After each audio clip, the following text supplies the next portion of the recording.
Bonjour Nathalie Zajde. Bonjour Rudy. Alors aujourd'hui, vous allez nous parler d'une enfant cachée en Savoie. Oui Rudy, et plus précisément des relations qui ont perduré bien au-delà de cette terrible période pour Berthe Badéry, donc entre cette fille de juifs polonais née à Lyon en 1932 et la famille Massona des Savoyards qui l'ont accueillie pendant toute la guerre alors que ses parents étaient combattants dans le réseau de résistance juive communiste de la région lyonnaise. Alors est-ce que c'est pour cette raison qu'ils l'ont placée chez Madame Massona ? Oui, effectivement, c'est au début de la guerre. Berthe Elzon, c'est de son nom de jeune fille. Elle avait 9 ans quand elle a été plongée dans un univers dont elle ignorait tout jusqu'en 1941. Berthe était une fille de la ville, une petite lyonnaise. Elle avait grandi dans un milieu essentiellement juif d'origine polonaise, avec des parents, des émigrés communistes, qui travaillaient beaucoup. Alors elle était très proche de sa grand-mère maternelle, une femme très pieuse, qui vivait avec eux, qui ne mangeait que cachère. Bref, à la maison, c'était une ambiance typiquement juive ashkénaze, avec toutes ses contradictions. La Boubelée, la grand-mère, ne parlait que le yiddish, elle jeûnait à Kippour, son gendre, qu'il aimait beaucoup, l'amenait à la synagogue, tout en pensant que la religion, c'est l'opium du peuple, comme chacun sait. Et voilà que du jour au lendemain, Berthe change de monde, de religion, de langue, par mesure de survie, et afin que ses parents puissent combattre librement dans leur réseau de résistants. Elle va vivre des premières années de son adolescence au Moncel, c'est un village de Savoie, et sans oublier ses parents et sa grand-mère, bien évidemment, elle va devenir une jeune Savoyarde catholique, priant le Dieu chrétien qui rêve de faire, comme ses amis, sa première communion.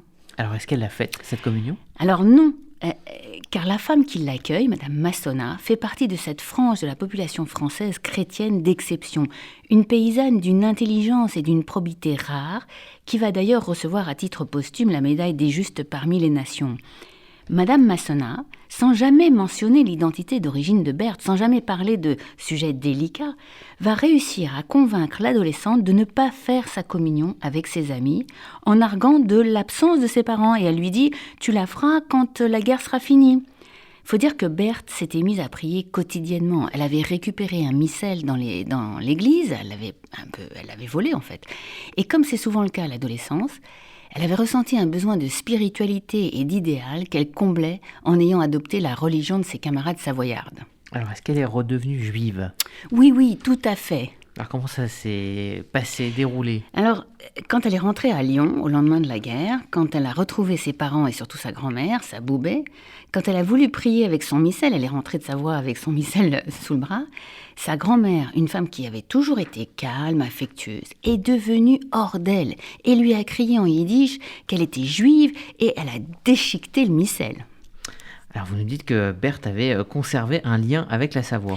Oui, Rudy, et c'est même plus que ça. Et c'est tout l'intérêt de ce livre. Berthe Badéry aurait pu appeler son livre « J'ai deux amours, Israël et la Savoie », ou peut-être, pour être plus précise, « Jérusalem et le Moncel ». Parce que voilà, Berthe a épousé un Israélien venu faire ses études à Lyon, et avec lui, dans les années 50, elle est partie vivre à Jérusalem. Ses enfants, ses petits-enfants, ses arrière-petits-enfants sont des Israéliens complètement. Mais ils connaissent tous le Moncel. Les descendants de la famille de Berthe et ceux de la famille Massona se connaissent. Ils sont les uns pour les autres comme des espèces de membres d'une seconde famille. On pourrait dire, Rudy, il y a du Moncel chez les Badéry et il y a de la Jérusalem chez les Massona. Alors, est-ce que c'est courant d'avoir conservé un lien avec les lieux et les familles chez lesquelles ils ont été cachés en ce qui concerne les enfants juifs pendant la Shoah, une fois la guerre terminée ?